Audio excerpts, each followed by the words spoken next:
Grabe talaga ang nangyayari ngayon mga langga, no? Sa mga kapwa ko, FW, matibay na lang talaga, lalo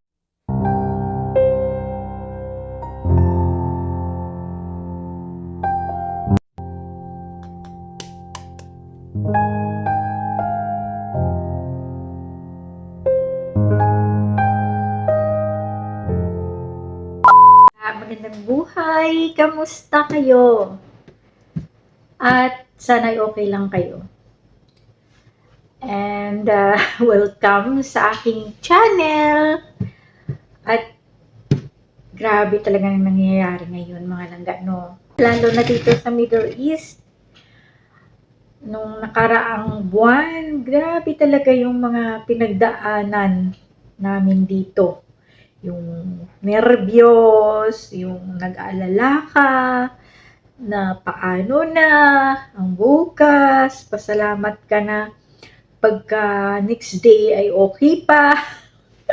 At ngayon, medyo tahimik, medyo okay ngayon dahil parang napag-usapan nila na ihinto muna yung mga ano nila. At nakakaano naman ngayon, nakakasad na naman yung balita ngayon na kumakalat sa mundo ng Facebook tungkol doon sa dalawang OFW sa Lebanon, di ba? Siguro narinig nyo na kung ano nangyari. At nakakasad talaga kasi yung isa daw doon parang Ilongga, galing daw siya from Antique daw. So ano talaga, masakit isipin na ganun yung nangyari sa inyo na unexpected, walang kalaban-laban, di ba?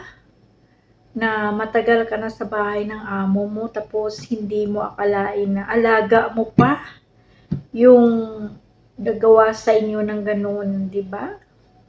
Grabe talaga yung mga nangyayari sa ngayon. So, yung gagawin na lang natin ay mag-pray na lang tayo talaga na hindi tayo pababayaan ni Lord na sa kabila ng mga pagsubok na dumarating sa buhay natin ay makayanan natin, di ba?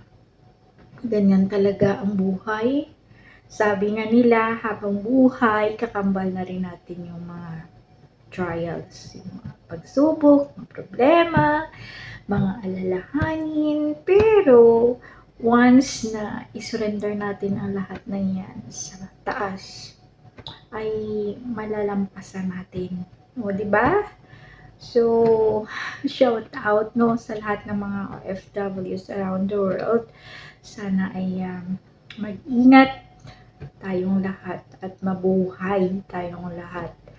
So, thank you so much for watching and please do not forget na i-like itong aking video at pakisubscribe na rin ang aking channel. Ito nga pala yung bago kong YouTube channel sa ngayon. So, salamat! Bye!